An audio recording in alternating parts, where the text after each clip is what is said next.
Netcasts you love. From people you trust. This is Twit.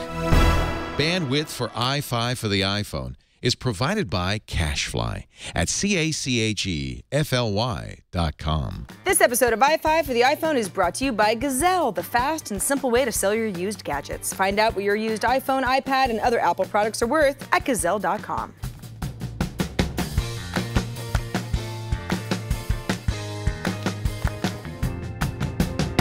Hello, everybody, and welcome to iFive for the iPhone, episode 90. 90! This is the fun-filled show that covers the latest iPhone news, apps, tips, and tricks. I'm Sarah Lane, your mostly sober and responsible guide to all things iOS. Join me, won't you? Number 1. So there's been quite a bit of talk lately about iOS 8. Of course, we're on iOS 7, so that's next gen of iOS having a better Apple Maps product when it's finally released. You know who doesn't care about that? Google. The company just updated its own Maps app, and it's really quite an update, so let's talk about what's new. Turn-by-turn navigation now gives lane guidance. That has nothing to do with me, actually. It means, stay in the right lane because you'll need to turn off quickly, that sort of thing. So it just helps you on your journey. And quicker access to your route overview. When you're in nav mode, you can now view travel time, distance, and estimated arrival all at once. If you're traveling or you have a crappy connection for whatever reason, you can save offline maps now to a custom list, and then there's easy access later. If you're searching by transit, results now display total walking time of your trip, and then the next scheduled bus or train gives you a better idea of how much time you actually have to set aside for yourself. And then Google Maps now lets you filter search results for restaurants, bars, and hotels by rating by price or even hours of business. That is one less Yelp app launched for me right there. And last but not least, if you use Uber and you have the app installed, now you can open it straight from within Google Maps and then compare your route options, which is great because Uber can be a huge time saver. Let's say if I have to get somewhere really quickly, but then I'm also paying a premium. So this way, you see all of your options first. Google Maps is my default Maps app. It really always has been. And this update just keeps it way ahead of the pack. I know Apple's working hard on making its Maps app better, and I look forward to their next phase, but for now, I say stick with Google Maps. It's just the better product. Number 2. Okay, so something I've never quite understood is the allure of gameplay videos, as in watching other people play video games. I understand it can be helpful to figure out how to pass a level, or watch somebody who's like really talented blow through a challenging game with ease. It's a popular genre. You see it all the time on YouTube, and I don't know. So a new app called Kamcord does make a lot of sense for people who like this sort of thing. So developers that are building games can take advantage of the Kamcord SDK, which is now in 260 games that are accessible via the app. And then users like you and me can search for games as well as other users' profiles and comments. That feature's coming soon. You've got a staff picks feed of videos that include popular titles to browse through.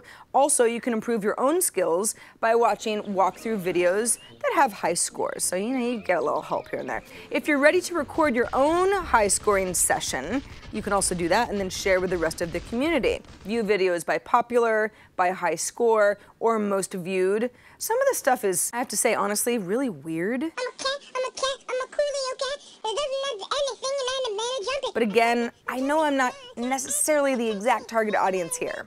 That said, I do my fair share of gaming, at least just for research purposes here at the Twit Network for iFive and other shows. So I know I could really benefit from a walkthrough here and there because I never really know what I'm doing. Kamcord is completely free, and I know some of you out there will love it, perhaps more than I do. Number 3, John writes in with a nice little tip for those of you who have a preference about your clock. You like analog or do you like digital? You can have both very easily. He writes, when you go into the world clock and see the time as a clock face, touch any city and all the clocks turn to a digital clock. Just a little tip. So they do, John, so they do.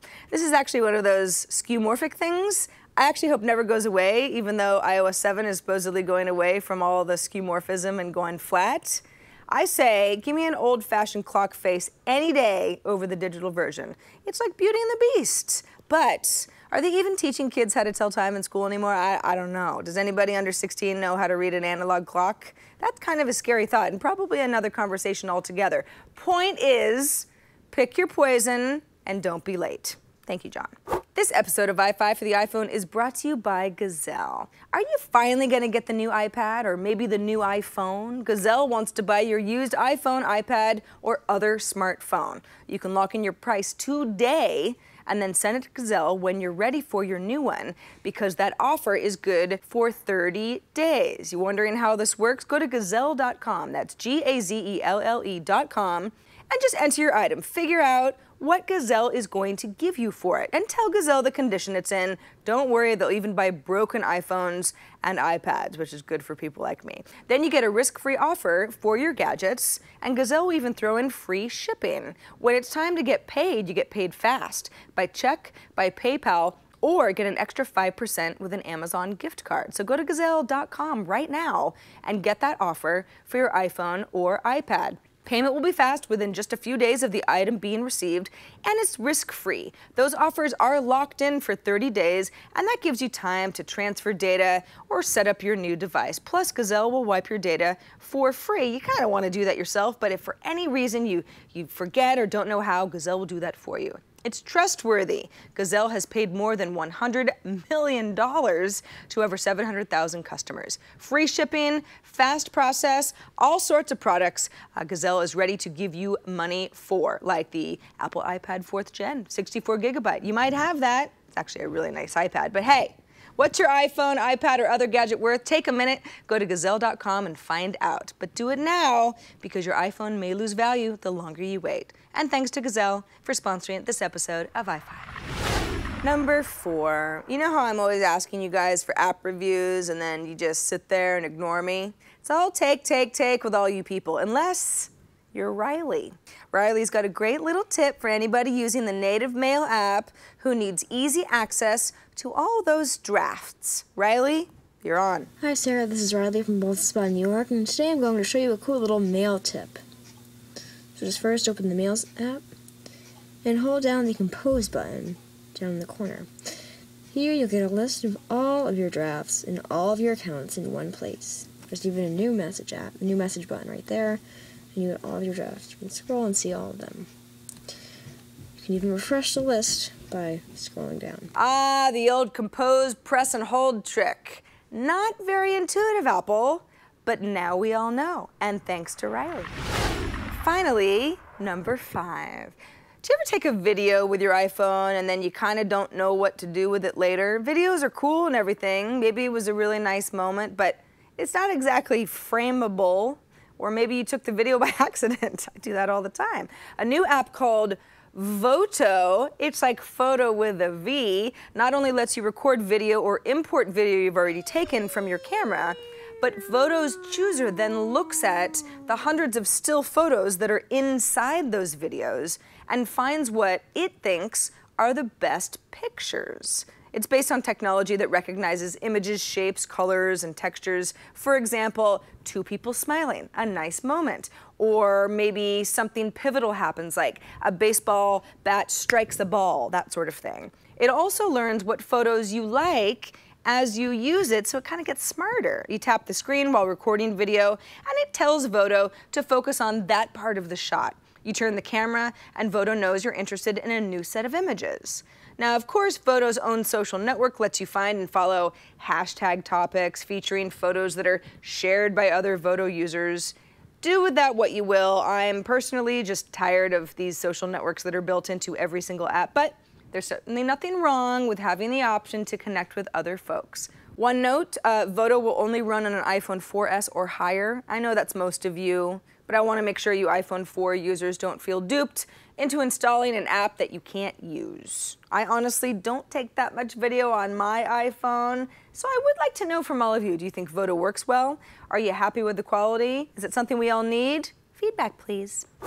And that about does it for this episode of iFive. Thanks for powering through. If you need to revisit everything I mentioned, links, apps, everything is at twit.tv/iFive. You can email ideas or questions or general feedback to iFive@twit.tv. You can leave us a voicemail at 614 on iFive or send us a video like Riley did with an app review of your own. And I promise to think about using it. I'm Sarah Lane. See you next time on iFive for the iPhone.